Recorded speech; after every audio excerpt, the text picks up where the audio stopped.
Welcome to the last panel of this year's SIEPR Economic Summit on AI and its impacts on the economy.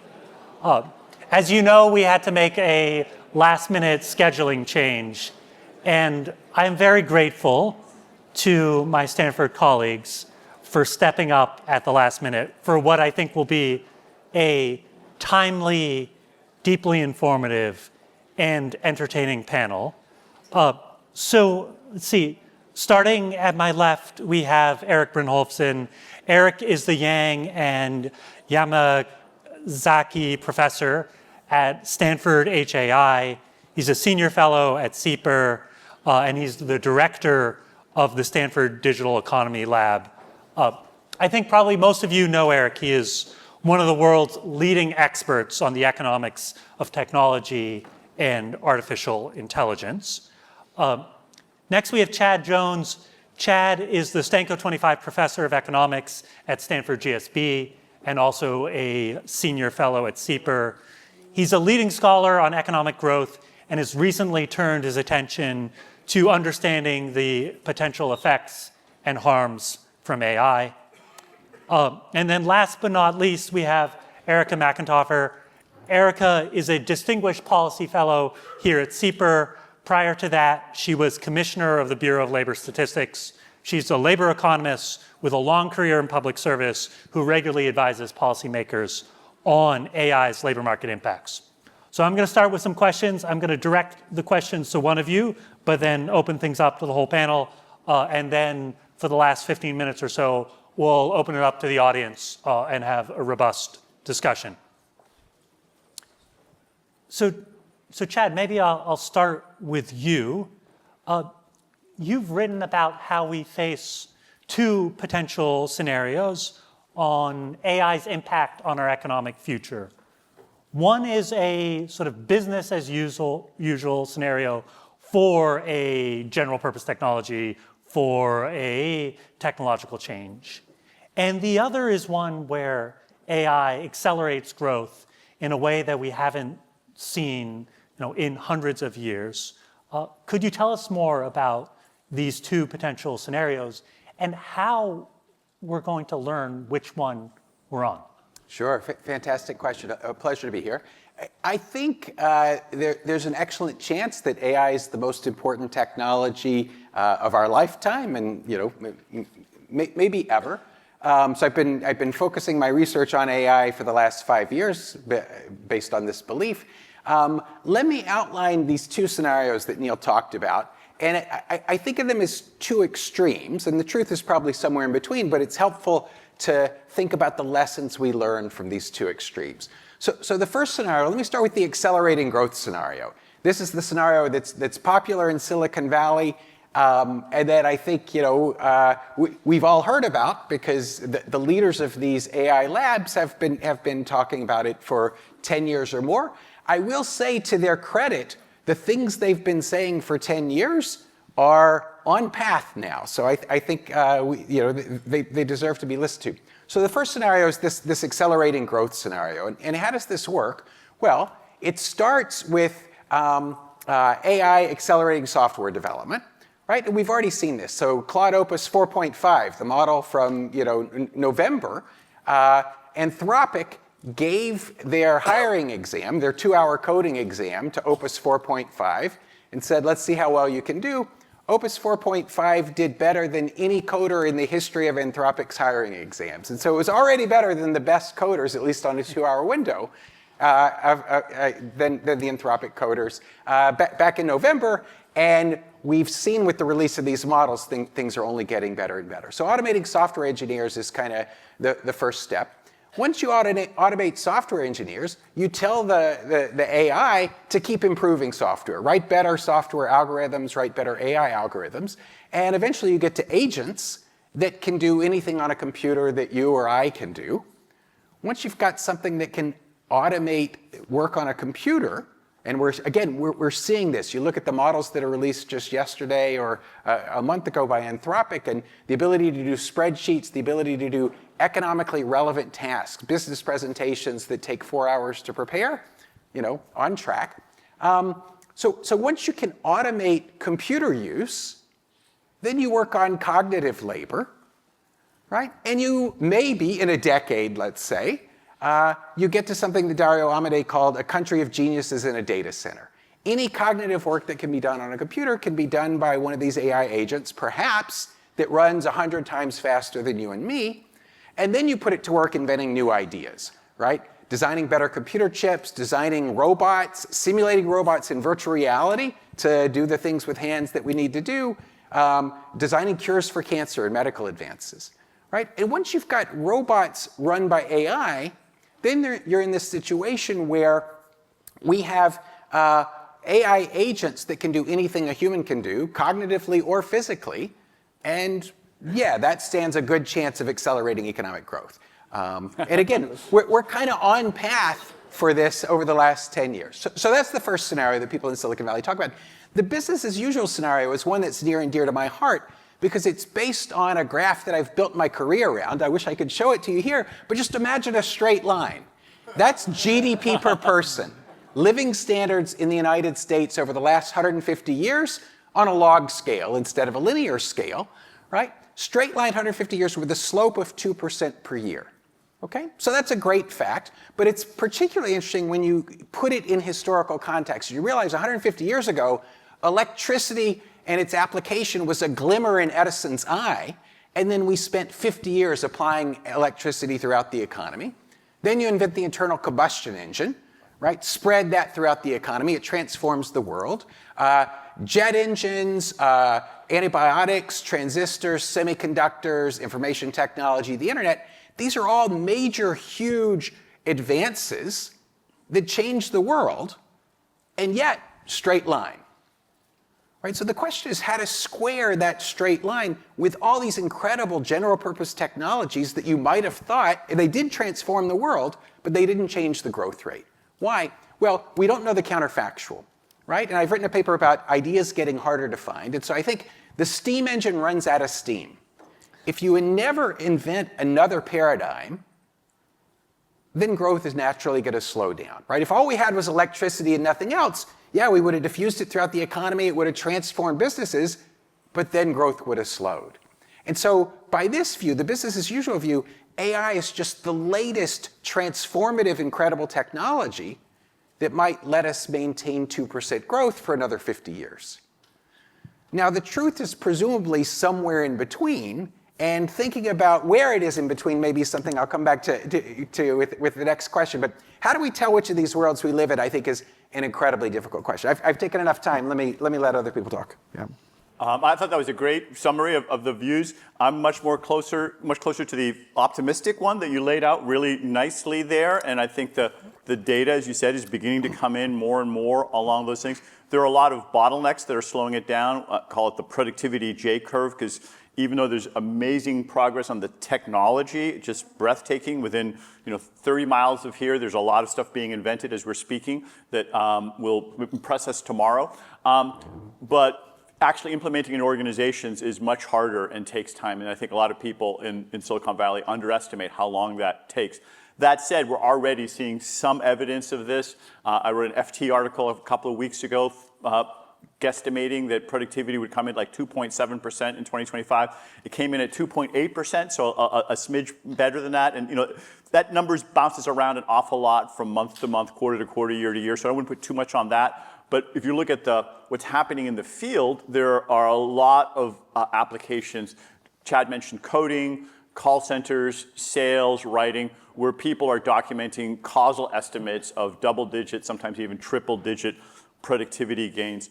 I think there's a really, that line, I love that chart that Chad drew in the air that I've seen a number of times. It starts around the Industrial Revolution. Before that, actually, productivity growth was pretty flat, like maybe 0.1% per year. Andy McAfee and I wrote a book a little over 10 years ago called The Second Machine Age, about how when we learned to augment our muscles with machines, it led to that acceleration, that change from basically a stagnant, almost stagnant world to one where we started having exponential growth at a couple percent per year. And that's why we live in all this luxury, and you're able to have all this delicious food and everything here today that would have been impossible a couple hundred years ago. The question is whether or not we're entering a second machine age where we're having a similar quantum change as technology starts augmenting our minds. I think we are, and I think that's at least as big a deal. Maybe it's 10 times a bigger deal. I think the comp for what's happening now is the Industrial Revolution. It's probably going to be as big or bigger than that, and it's probably going to happen a lot faster, like maybe 10 times faster. And I think we're not ready, we're not really prepared. The thing I'm most worried about is not that the technologists slow down and that they aren't able to keep turning out more and more innovations. It's that we don't have the economic policy, the economic institutions, the economic understanding to keep up with that. And that gap between faster growing exponential capabilities and relatively slow growing policies, or sometimes maybe going backwards, that's where most of our real challenges and most of our opportunities lie in the coming decade. So maybe I'll turn to, the challenge that I think is most resonant to the most people, which is the potential labor market effects of AI acceleration. So maybe I'll start with Erika and then go down the line. Are we seeing any signs of AI's impact on the labor market now? Is it too early? What should we be looking for labor market impacts? So as you can imagine, I've been getting this question a lot as the labor market has been slowing, particularly as it has been slowing for young people, which is exactly what you would expect to take place with a technological revolution that replaces a lot of entry-level white-collar tasks. The answer, surprisingly, to this question, or at least it surprises a lot of people, is that the slowdown we're seeing in the labor market in the last year and a half does not appear to be principally driven by AI. When you bin occupations by their potential disruption from AI, you do see some slowdown. Unemployment is edging up for those most AI-exposed occupations, but much more slowly than it is rising for everyone else.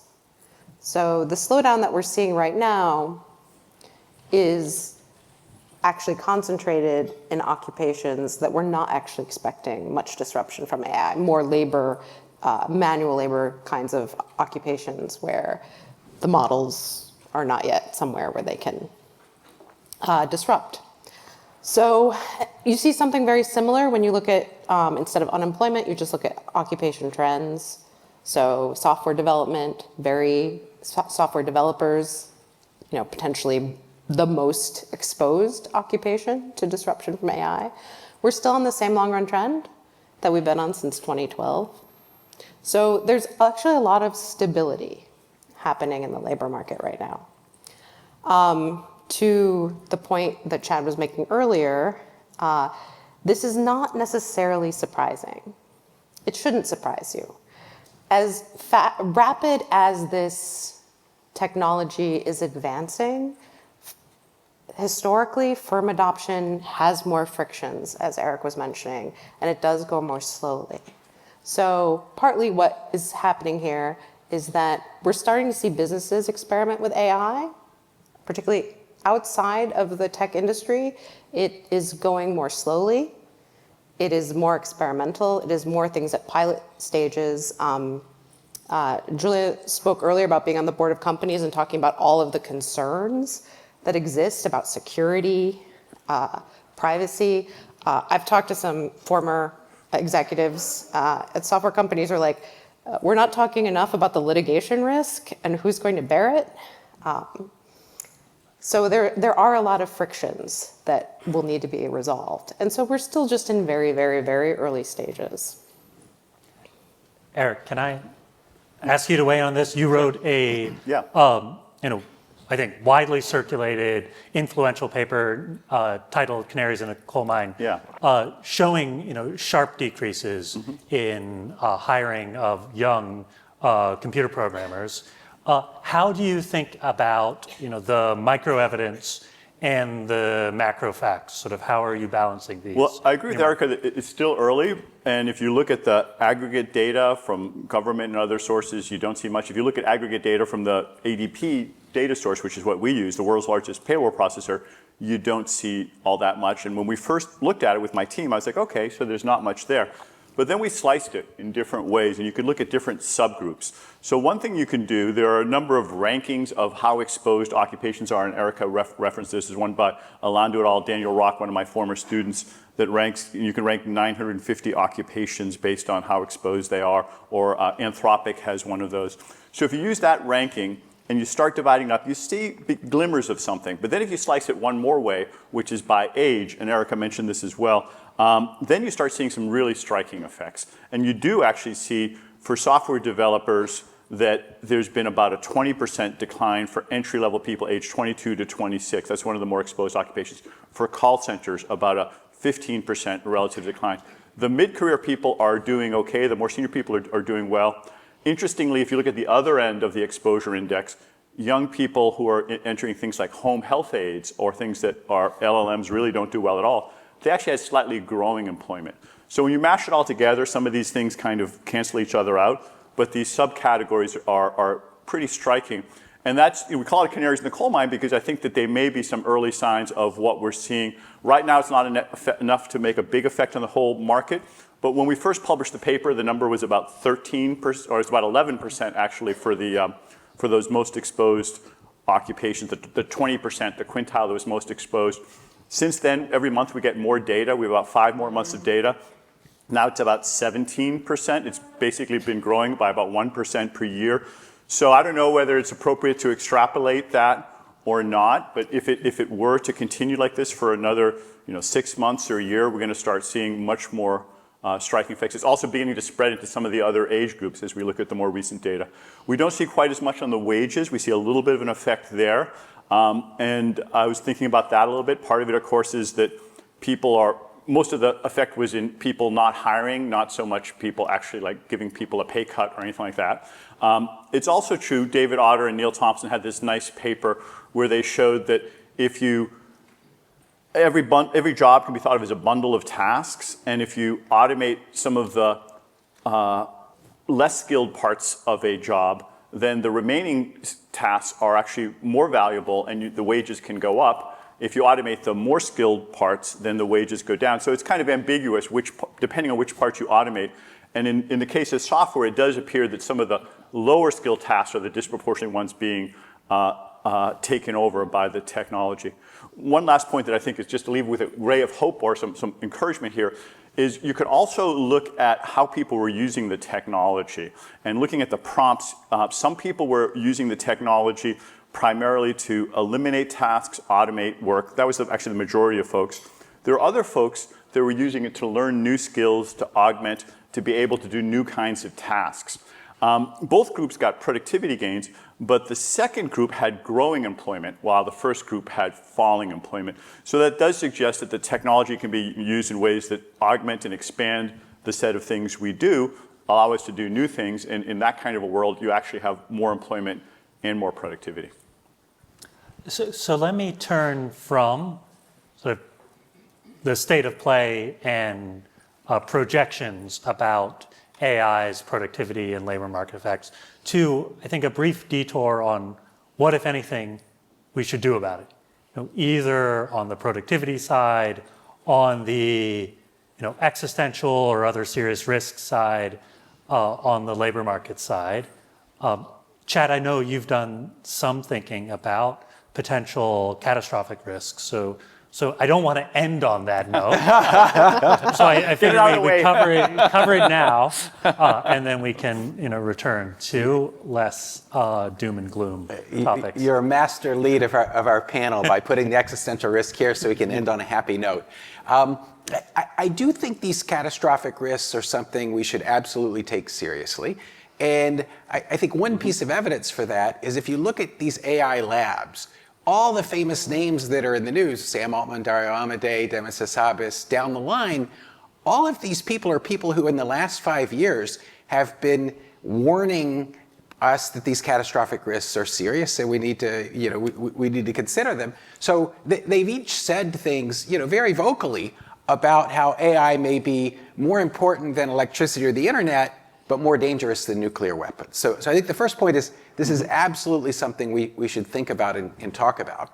The kind of risks that you read about, I think, fall broadly into two categories.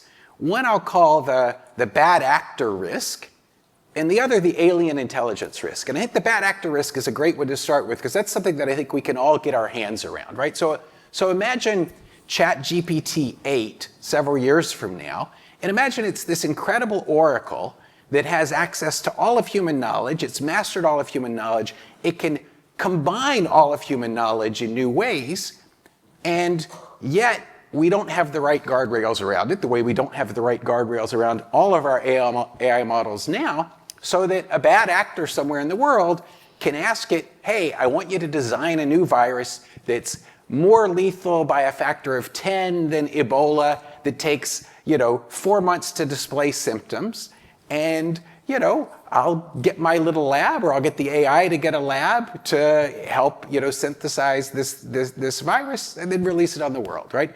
The nuclear weapons, we got around that problem so far because only 1 or 2 or 3 parties had access to the red button. But if 8 billion people have access to the red button, can we be sure it doesn't get pushed? So I think that's a problem. The alien intelligence one is obviously more speculative, but ask yourself, how would we feel if this evening we got a news report that there's a spaceship on its way to Earth passing Pluto? Right? We'd be very excited. We would learn a lot about the universe if that happened. And yet we'd also be very nervous because we know the history of life on Earth. Whenever advanced societies or species encounter the less advanced, it often doesn't end well. Noah Smith wrote an essay, on the last of the Mohicans just recently, where he said, when the Europeans came to the New World, the Native Americans on that day lost control of their destiny. And I think that's definitely something to be worried about. Stuart Russell's a computer scientist at Berkeley who's a co-author of one of the leading graduate textbooks on machine learning. And he has a quote that I found very, very useful. And that is, how do we retain power over entities more powerful than us forever? And so, we don't know the answers to these questions, but we should definitely be thinking about them. Let me take one more minute to say one more thing in terms of what should we do about it. So actually, I think in our recent memory, we have direct experience with a good analogy to this catastrophic risk, which was COVID-19. In COVID-19, we woke up a couple of months after the first case and discovered, wow, we all might face a 0.3% mortality risk. And what did we do? We shut down the economy, we stopped going out. The US effectively spent 4% of GDP mitigating the risk from COVID-19. Well, I suspect these catastrophic risks from AI are more than 0.3%, and by revealed preference, we already spent a ton with COVID-19. You could ask, did we overspend? I think we didn't, but I won't spend the time going through that argument. But the point here is that we're investing very little in AI safety right now, and by calculations that I've done in my research, we could probably, 50-fold that, let's say to $100 billion, like 1/3% of GDP or something, and that would be just money incredibly well spent. So, yeah. Agree. Other views on mitigating risks, either sort of this more existential or labor market risks? Well, I agree with Chad on the catastrophic risk and the existential risk that we need to spend a lot more on that. And it's concerning that we aren't taking it as seriously as we should. It's, think of it like insurance. Even if it turns out not to be true, I think those kinds of numbers are worth taking seriously. On the labor market, there's so many things we can be doing, but my broad approach is to not try to freeze in place what we have in existing jobs and hang on to the cold jobs and whatever, but to work on having a more dynamic economy, a more flexible economy, reskill the workforce so that we can embrace the new things that are emerging and have that kind of dynamism is more likely, it's actually a safer path than trying to prevent the change. Are you confident in our ability to take that approach? No, I'm super worried right now. I'm actually pretty confident that the productivity gains and the wealth is going to be created. I'm really concerned that it's not going to be evenly distributed and that a lot of people will be hurt in a significant way. Globalization, to me, is a little bit of a cautionary tale where economists like us on the panel here probably, including me, said, hey, free trade, makes the pie bigger. It's a great thing. Of course, there's some winners and losers, but you can, with a bigger pie, you can compensate people and everyone can come out ahead. We did the first part, but we didn't do the second part, and then a lot of people were actually very hurt. The China shock has been demonstrated to have actually hurt a fair number of people. And one of the effects of that was a huge political backlash. We probably have higher tariffs now than in a century and a lot less free trade. And I think that's something that we should think that AI and related technologies could also create a similar dynamic of a bigger pie, but a lot of people not doing well. And we don't have a track record of handling that as well as we could. Right. I'm going to ask a couple sort of rapid fire questions, which were not on my script. So hopefully you'll indulge me. One, I'd love to just go down the line. How are each of you using AI in your daily life in a way that almost makes you pinch yourself? You wouldn't believe that AI could be doing that. I don't know maybe it was, since I'm sort of firing from the hip, maybe we'll start with whoever has a good answer for me and then give other folks time to think. So I'll go, but I have probably the worst answer because until 6 months ago, I sat behind a government firewall with market moving data, and I could barely use AI because I didn't have access to anything enterprise or secure enough. And almost everything in my workflow involved some kind of proprietary, confidential data. And so I immediately flipped 6 months ago to a world in which that was no longer the case. And so I could actually play around with these tools, and I'm having a blast.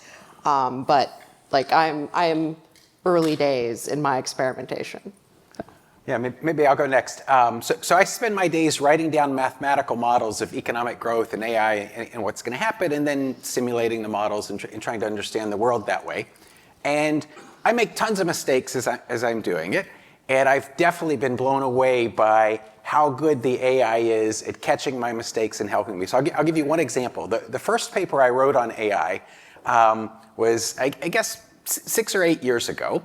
And it was sort of a speculative paper, and we were showing how growth could explode in these models. That was a scenario that we needed to take seriously, and that was interesting. And getting the explosion with one variable was easy, and with 2 variables it was a little hard. In special cases I could do it, but the general case it took me a long time to figure out, and I thought I knew what the result was, and I thought I had a nice proof of it. Okay? 5 years later, I get an email from a graduate student who says, "Oh, you made a mistake, but I've corrected your proof, and here's the right answer." And I looked back and I made a stupid mistake, like I want to do. His proof was right, but not at all elegant. And I kept thinking there must be a better way to do this. And this was my go-to question for AI models. I would give it to the model and see if it could answer it. And even with the reasoning models up until recently, this was just beyond their reach. They would kind of give me half-baked answers that pointed in the right direction, but weren't really the elegant thing I was looking for. And ChatGPT 5.2 Pro, so this was the model maybe in January, I gave it this question, it thought for 12 minutes, and gives me 4 pages of beautifully formatted equations, exactly the right rotation of the problem to make it incredibly elegant and easy. And yeah, that was a moment for me where I said, look, this is a problem I couldn't solve, and it solves it with ease. And by the way, you can understand how it was solving it. My knowledge is about this big. I know this amount, and so I can make connections here. It kind of already knows all of human knowledge. And so these explosive models in economics, we don't use them that often. But in nuclear engineering, you deal with explosions all the time. So it took a technique that it knew from nuclear engineering and just applied it to my problem, and it was a simple thing. That makes me feel very good about Back to your earlier question. Yeah. So I've been playing with AI for a long time. The first thing I did out of college was I started an AI company that built expert systems, which are rule-based systems. And then when GPT-3 came along in 2020, I was giving a talk for the NBER. Chad and I are in the National Bureau of Economic Research, and they asked me to comment on this paper about the data economy. And so I had access to GPT-3, and I said, oh, this could be interesting. Let me see if it has some comments. And it actually, even back then, it wrote like not a terrible comment. And the thing that I thought was kind of fun was someone suggested to me that, like, have it redo it, but in the style of Taylor Swift. And it made these like poetic rhyming metaphors about the data economy that I thought was just, at least for me, that was really funny.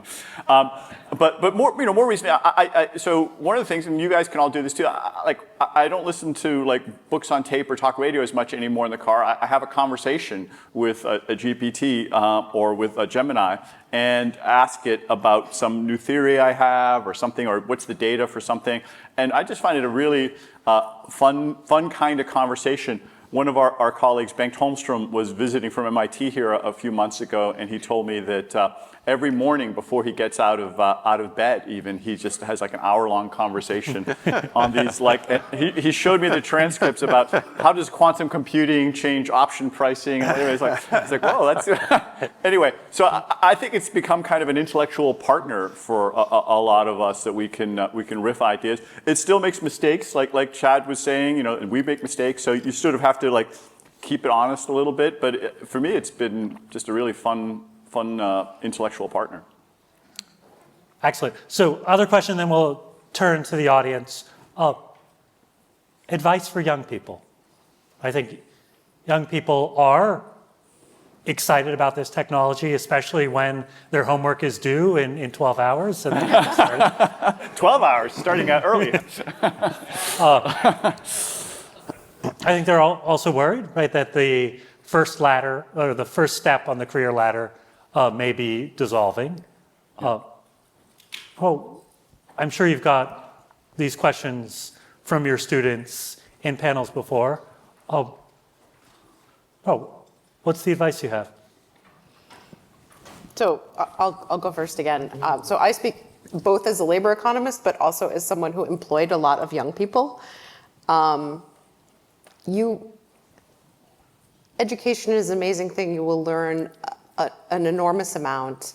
You will spend, it is really just the start of your path to learning. You will also learn on the job.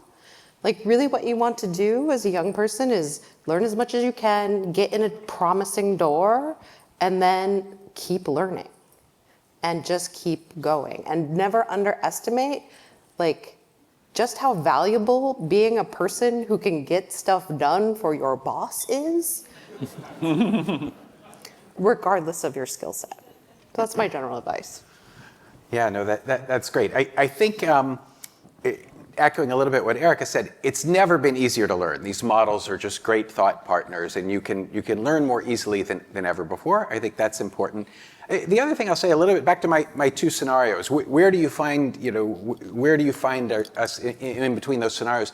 I think one of the paradigms that's very helpful in thinking about this is weak links. I think production functions inherently involve weak links. What firms do involves weak links. So think about making the iPhone, right? You've got to design it. You've got to, innovate around the design. You've got to manufacture. You've got to, do the retail. You've got to do the customer management, et cetera. You fail at any one of these things, and it could be a huge problem, right? So when Foxconn had manufacturing problems ramping up the iPhone 15, Apple lost a lot of money that way. And so production functions tend to be this way.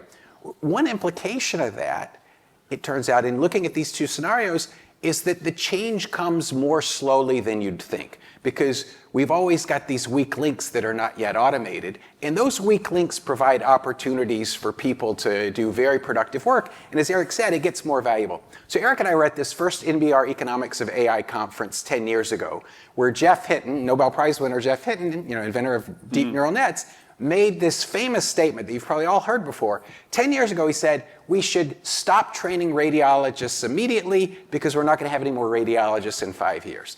Turns out today, 10 years later, we have more radiologists than ever before, and they're paid more. Why is that? because the job is a bundle of tasks. And even when the AI automates a bunch of tasks, that only makes the other tasks more valuable that the radiologist is still doing. So I do think when you run that through the model, the change comes more slowly than you think, kind of like Erik's J-curve, kind of like Solo, you see computers everywhere, but in the productivity statistics, these changes take decades rather than months, and I think that gives some opportunity for all young people to still be productive and focus on the weak links that we're going to need as we transition. So I'm really worried about young people today because I do think that there's a challenge. A lot of the law firms, the hospitals, the investment banks, they used to have a kind of a pyramid and the people work their way up, and it's becoming a little bit more of like a diamond where the base of it, they aren't hiring as many people for some of those roles because technology can do an increasing number of them. I do think there's a way for young people to try to fight back or to be more valuable, and I'll just say it. I think it was implicit in the other two comments, but lean into using AI. I think that regardless of the task that you're doing, the job you're doing, whether it's French literature or protein folding or economics or engineering, there are AI tools that help make it more successful. And as people start using AI more, especially the agent-based systems, what we're seeing is that they're really good at parts of the job, but as Shai was saying, the humans still have some comparative advantage. And let me sort of overgeneralize three big categories. One, for almost every problem you work at, there's three aspects to it. First is defining the question, like what is it you really need to do? Secondly, there's executing it once you have it well defined. And thirdly, there's evaluating it. Is that right? How do we change it? And maybe looping back and adjusting the question. Through history, all of history, humans have been doing all three. There wasn't anyone else to do those. But increasingly, agents and AI are getting very good at doing that middle one, executing. Once you have it sufficiently well defined, define the question. So that gives a comparative advantage to humans to doing the first and the third. So I think people, and this is something you can learn, something you can teach, something you can get better at, is asking the right questions, defining what are the important things. And people who have that talent in any of these different occupations or tasks are going to be increasingly valuable, and as they command not just an agent, but literally fleets of agents. They're going to be the chief executive officers or the chief question officers of a fleet of agents that are carrying out a whole bunch of tasks. And the people who are very good at defining those questions will actually be turbocharged. They'll be 10x or 100x more effective than they were before. So that's something people can lean into, and I think some people are already beginning to do that, and that's a strategy for coming through this in a pretty positive way. Great. So let's open things up for questions, and please, human questions. No asking your Claude for a question that'll make you sound smart here. Let's start here. You mentioned security and guardrails, and we frequently see Congress, a bunch of elderly people clamoring for guardrails. But if one of you was the czar of the world, how would you go? I mean, and forget our Congress working on this. This is a global issue. If you were the czar of the world, what would that look like? What safety measures do you think are doable and practical?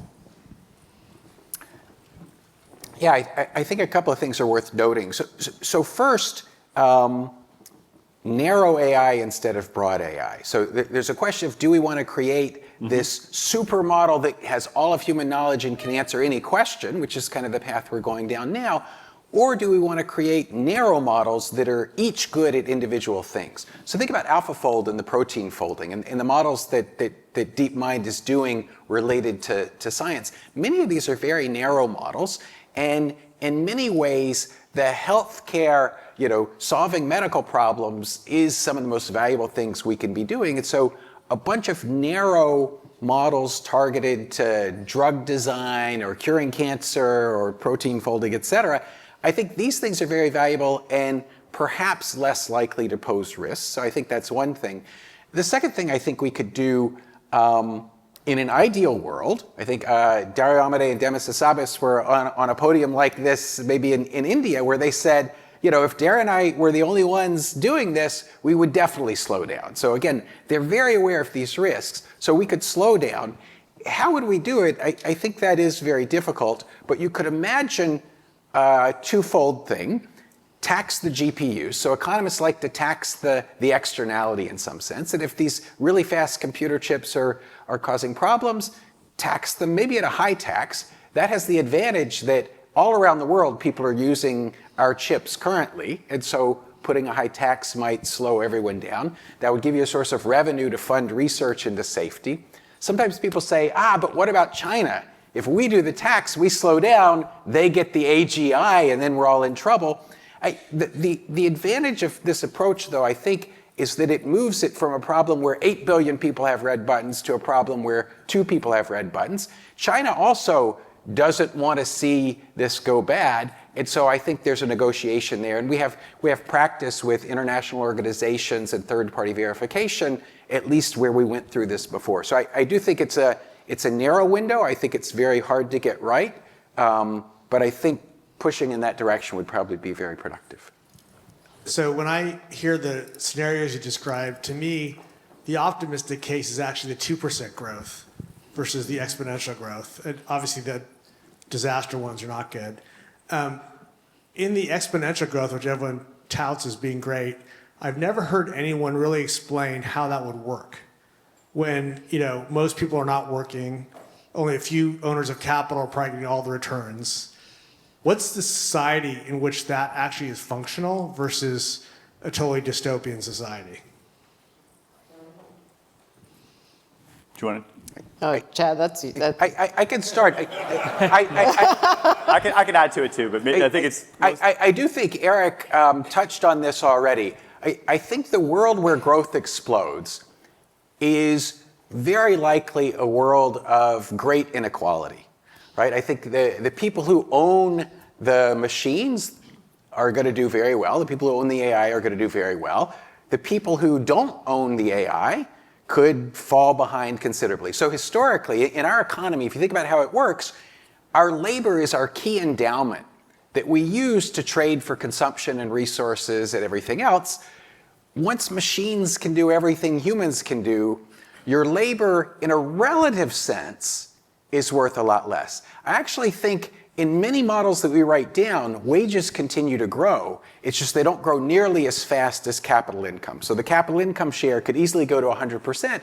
Wages could still be rising for many people, maybe not for everyone. But I think the general point here is that how we handle extreme inequality could be a very important question. We already have a social safety net. We already have redistribution, but I think we should spend the time that we have over the next decade, let's say, thinking very carefully about these things and really thinking about how to do that in a productive way. I will say, a world of incredible abundance. The world where the AI doesn't kill us all is a world of incredible abundance. And that incredible abundance should let us solve these problems. So I think those problems are definitely solvable in a way that if we can get through this window. And I'd say they're solvable, but that doesn't mean we're going to solve them. I mean, shame on us if we end up blowing this, but we're on a path to doing that right now. I do think that one of the things we can do is think about incentives and mindset to encourage people to use the technology to expand the set of things that humans are working on, to augment what we're doing rather than to replace humans. How many people here have heard of the Turing test? Turing test, which is this idea that if you can make a machine that perfectly imitates a human so well, and you can't tell which is which, that's sort of the epitome of AI. And I think that's been the inspiration for a lot of AI. It's kind of cool as a thought experiment. I think it's terrible as a direction for economic policy. The more you make AI a substitute for humans, the more likely it is to drive down wages. On the other hand, it's perfectly possible to have technology augment what we do and allow us to do new things. Through most of history, wages have actually gone up because most of the tools we've created have augmented our ability to do things. And I think there's still lots of room for AI to allow us to do new things. And there are things you can do on a policy, taxes and others that can steer things. One of the most important levers, I think, is actually having clearer benchmarks and targets. Almost all of the existing benchmarks are how well can this machine do on a test all by itself and solve it relative to a human. Seems like a natural thing to do, but again, I think it's a bad way to design the benchmarks because the AI researchers are really good at saturating these benchmarks. Once their target is up there, they hit them. I would propose a better set of benchmarks. Andy Hopt and I are working on this. We call them centaur benchmarks, where it's not cheating for the human to help the AI or for the AI to help, unlike what Neale was saying when you weren't supposed to look at your phones. I think why don't we encourage that and say, let's develop a set of benchmarks so the radiologist, instead of having a standalone system, is actually encouraged to have a discussion with that system and learn from each other. And if we had all the benchmarks be these centaur benchmarks, then the systems would be designed to work with humans. And because humans and machines have very distinct strengths, and they will for some time, it's a very jagged frontier of capabilities that machines have. And instead of trying to eliminate all the places where humans have an advantage, let's say, great, let's have machines do things that are easy for machines and hard for humans. Instead of right now, there's a lot of work on having machines do things that are easy for humans and hard for machines, like walking upstairs or buttoning a shirt. But if we had more of a division of labor and kept humans involved for a longer period of time, we're more likely to have that kind of world where there's widely shared prosperity. Nushin? I think we passed the China question too rapidly.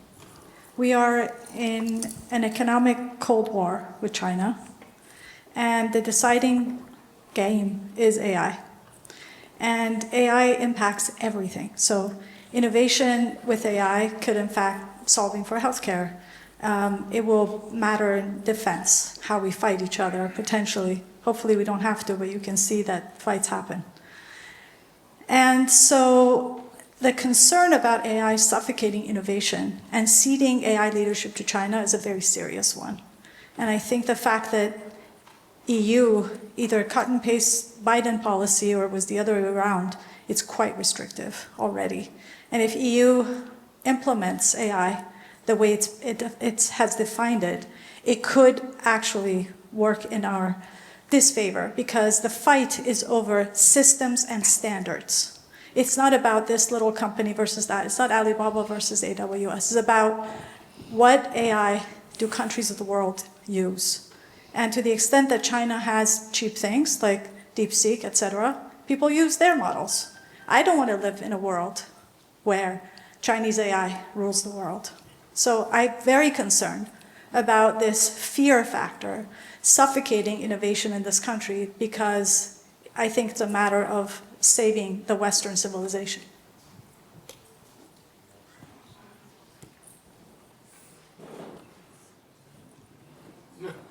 That was well said. I don't think we need to add to it. There was no question there. I think I agree with everything you said. The virus issue, I want to go back to the danger there. I'm taking an AI class, and one of the things the instructor says at the end, because of hallucinations and such, he always adds a line, is this true? And AI will come back and say, no, I made that part up to please you. And I don't know why you wouldn't build into AI that statement automatically, but is this response dangerous? Is this a virus? Could this hurt humanity? And if that were built into the AI systems, then 8 million people couldn't push the red button. Well, that's what a lot of folks are working on. Each of the labs has a big team, maybe not as big as it should be, working on alignment and safety. And if you talk to them, sadly, they feel like they have not cracked this. They have not completely solved it. LLMs are inherently different than deterministic programs. Like your tax software or your calculator is designed to give a deterministic answer. LLMs are probabilistic, and they give the most plausible answer, what they think is a plausible answer. And so they don't even know always when they're not telling the truth. It's good that in that example that it did fess up, and sometimes they will fess up when they think a little bit more carefully. But it's an inherently pretty difficult problem to create these aligned or systems that have robust guardrails. And then once they're created, then other people work on removing the guardrails and jailbreaking them. And that also happens. So this is something that, I don't, would you say $100 billion? Maybe it's going to take a significant effort like that, but given the stakes, it's something we should be trying harder to do. I just ask you, just for if you have any guesses or theories, how the AI technology will affect sub-Saharan Africa, where you have median age of 19, 20, and you have probably anywhere from 1,500 GDP per capita to 4,000. Well, that's it. Yeah, I think this is definitely a serious problem. The redistribution that we were implicitly talking about was redistribution within the United States, within your favorite European country. A totally separate question, but if we think low-skilled workers in the United States are going to have trouble with AI, what about the developing countries of the world? I think that's another level of the question that we're much further from having a successful answer to. And those countries, to the extent that they have natural resources that are needed, that could be helpful, but we know the history of the world is that those natural resources that are needed are owned by a very small set of people and don't really allow the rest of the country to have purchasing power that they're going to need. Doesn't AI accelerate the education of these people? It certainly could, and that's probably part of the answer. That's a good point. Great. So maybe we'll take one more question. I realize we're just sort of delaying how quickly we get to drinks and cocktails. But I'm also enjoying this conversation. We'll take one more. I guess it's my prerogative as the director. One more question. Thank you guys so much. Sorry to keep you waiting from drinks and cocktails, but I guess I want to ask as a student, not to get too doom and gloom, but I teach structural economics as a TA. I have a lot of students, even first-year students, asking me like, what's the effect in the labor market? And a lot of them are looking at some of these corporate jobs that there's this diamond shape that's happening. And I want to ask kind of the panel what you think the effect of sticky wages are, and if you think that a temporary effect on hiring less young people as a result of not being able to lower wages, just hiring less young people. If you think that's a temporary effect, what do you think like the size of the effect is going to be, and if that's just starting to be seen in the data or kind of over that hump? Thank you, guys. Well, I think that could be part of the explanation for why we saw a much bigger effect in employment than we did on wages. We're beginning to see a little bit of effect on wages too, but that the sticky wages could be part of it. The story I told that Otter and Thompson had about the different tasks being affected could be part of it. There's also as demand changes, you may get, it's not obvious which way the prices are going to go depending on the change in the demand curve. So all those things may be part of the story. I think, the overarching answer to your question is just we need much better data on all this. I mean, it's just early stages, and I feel like we're kind of flying blind. It was heartbreaking to see the government cut back on a lot of the data collection at exactly the time that we needed more and better data collection, and Erika worked hard to try to keep things running with a tighter and tighter budget and less resources.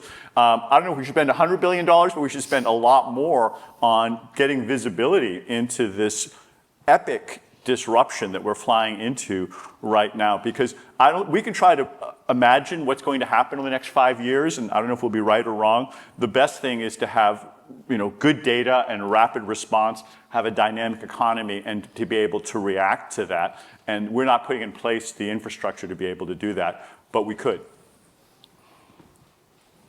Great. So Just say one more thing about that. Yes, please. I'll just put a plug in for my digital economy lab over across there. That is one of the things that we're working on right now. And so if any of you have data sets or other things you want to help us contribute, we're going to create an AI economic dashboard that will be coming out in about a month that will take a first step towards addressing part of this challenge. Fantastic. Erika, Chad, Erik, thank you so much for stepping in at the last minute for a wonderful panel. Thank you guys both. So that brings this year's SIEPR Economic Summit to a close.